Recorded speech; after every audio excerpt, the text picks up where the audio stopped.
বলেছেন স্বাস্থ্য সাথীর কার্ড দেবেন, চিকিৎসা করাবেন, আর মোদিজি বছরে 5 লাখ টাকা দিচ্ছেন আপনার পরিবারকে, ওটা আটকে দিয়েছেন। আমরা যেমন স্বাস্থ্য সাথীর কার্ড আছে তার খরচা দেবো, তারপরে মোদিজির 8 লাখ টাকা দেবো, ডবল দেবো। ডাবল ইঞ্জিন সরকার করে দিন, সব জিনিস ডবল পাবেন।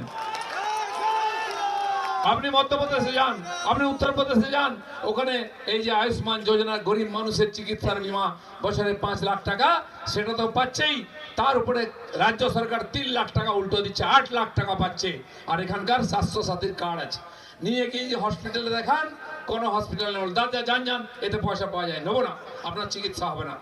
আর এই আয়ুষ্মান যোজনার কার্ড পেলে আপনি ভেলোর যান, আপনি চেন্নাই যান, আপনি মুম্বাই যান, আপনি দিল্লি যান, যত বড় হসপিটালে চিকিৎসা করতে পারবেন, কেউ আটকাতে পারবে না। তাই ডবল ইঞ্জিন সরকার, আর ডবল আপনি লাভ পাবেন। সেই জন্য এবারে ইলেকশন, এখানে পশ্চিমবাংলায় পরিবর্তনের ইলেকশন, সাধারণ মানুষের জীবনের ভাগ্যের পরিবর্তন, আমাদের সন্তানদের ভবিষ্যৎ পরিবর্তনের ইলেকশন। এই ইলেকশনে জিততে হবে পশ্চিমবাংলার পরিবর্তনের জন্য। পশ্চিমবাংলার থেকে আমরা আবার যাতে উদ্বাস্তু না হই, আবার ছেড়ে পালাতে না হয় বাংলাদেশের মতো, সেই জন্য পশ্চিমবাংলাকে বাঁচাতে হবে, ইলেকশন করতে হবে, জিততে হবে, বিজেপি সরকার করতে হবে। চাল ডাল কাঁচা লঙ্কা কপি ধনেপাতা চুরি করে নিয়ে আসতেন লোকের বাগান থেকে, ওটা ঠিক ছিল খাওয়ার, চুরি পর্যন্ত ঠিক আছে। এখন চাকরি চুরি করেছে, রেশন চুরি করেছে, কিন্তু ডাকাতিটা প্রথমবার দেখলাম। সিবিআই ইডির লোকেরা জিনিসপত্র বার করছে গিয়ে, সেখান থেকে ছাই করে ছিনতাই করে একটা ফাইল নিয়ে দৌড় চলে গেল। সিবিআই লোকেরা কি মারামারি করবে নাকি ছিনতাই করবে মুখ্যমন্ত্রীর হাত থেকে? একজন মহিলা মুখ্যমন্ত্রী, তাই তারা কোর্টে গিয়ে বলেছে একজন সাংবিধানিক পদে থাকা নেত্রী আমাদের কাছ থেকে ছিনিয়ে নিয়ে গেল। আমরা দেখেছি দিদিমণি দৌড়। একবার তার একটা ছোট ভাই আছে পুলিশ কমিশনার রাজীব কুমার, তার বাড়িতে এরকম সিবিআই লোকেরা গেছিল, সঙ্গে সঙ্গে খবর পেয়ে উনি পৌঁছে গেছিলেন দৌড়ে দৌড়ে, আমার ভাইকে ধরতে এসছো, এটা চলবে না। 5 ঘন্টা রাস্তা অবরোধ করে বসেছিলেন, 5 ঘন্টা একজন পুলিশ অফিসারের জন্য। যখন ওনার ভাইদেরকে সিবিআই ডেকেছিল, ববি হাকিম এদেরকে, সেখানে গিয়ে পৌঁছে গেছিলেন লোকজন নিয়ে ঝামেলা করবেন বলে। কারণ একদিন ছেলেদের ভাইদের জন্য দৌড়েছেন, ভাইদের বাঁচাতে পারেননি, মন্ত্রীদের বাঁচাতে পারেননি, জেলে গেছেন পার্থবাবু, জ্যোতিপ্রিয় মল্লিক, আরো কতজন নামই ভুলে গেছি আমি, কেউ ছাড়া পেয়েছে, কেউ আছে। আর এবারে পার্টি বাঁচাবার জন্য গেছেন, ফাইল লুট করতে গেছেন, ইডি কাছ থেকে ছাড়িয়ে নিয়ে চলে এলেন, কিন্তু কাউকে বাঁচাতে পারবেন না। কি পারবেন? সেদিন চলে গেছে, পশ্চিমবাংলার মানুষ এর যোগ্য জবাব দেবে। এই চুরি ডাকাতি হয়েছে, কাদের চুরি করেছে?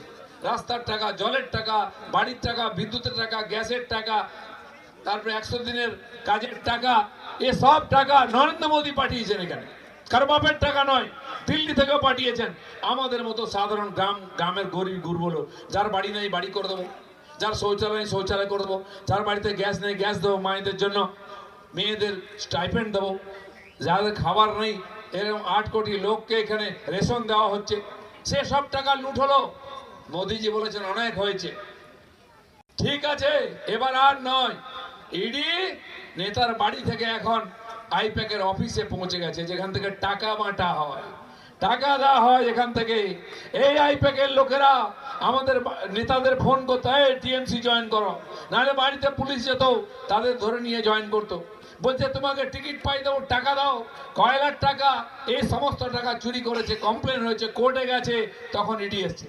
এখন চিৎকার চেঁচামেচি শুরু হয়ে গেছে, একজন কার্যকর্তাকে বাড়ি থেকে পুলিশ তুলে নিয়ে গেছে, কোনো অপরাধ নাই, সে মন্ডল প্রেসিডেন্ট, শক্তি কেন্দ্রের প্রমুখ, জেলা প্রেসিডেন্ট, ডায়মন্ড হারবারের জেলা প্রেসিডেন্টকে রাত্রেবেলা তুলে নিয়ে গিয়ে মারতে মারতে হুগলি নিয়ে গেছে, 1.5 মাস ধরে আটকে রেখেছে জেলে, কোনো দোষ নেই। একজন কার্যকর্তাকে তুলে নিয়ে গিয়ে হত্যা করা হয়েছে, পুকুরের ফাঁকে পুঁতে দিয়েছে, বাঁশ গাছে ঝুলিয়ে দিয়েছে, রাস্তায় ফেলে গেছে বস্তায় বেঁধে, আর সাগরের ওখানে পাঁকের মধ্যে পুঁতে ফেলেছে, ডেড বডি আমরা উদ্ধার করেছি। 250 বেশি কর্মীকে হত্যা করেছে এরা। সেই হিংসা আমরা ভুলে যাইনি, সবে তো দৌড় শুরু হয়েছে। এসআইআর করতে দেবে না বলে 58 লক্ষ লোক বাদ গেছে নাম, এখনো ডাকাডাকি হচ্ছে। যত আপনাদের কুচবিহার জলপাইগুড়ি জেলার মতো লোক বাইরে থেকে ঢুকেছে, বাংলাদেশ থেকে ভোটার হয়েছে, একটাও থাকবে না, সব কটার নাম কাটা যাবে। ভয় করবেন না, একটা বিধানসভায় 30, 40, 50 হাজার করে নাম বাদ যাবে। যেই ভোটটা ওরা জিতে সব উড়ে যাবে। সব উড়ে যাবে, একটাও থাকবে না, ভুয়ো ভোটে জিততে পারবে না।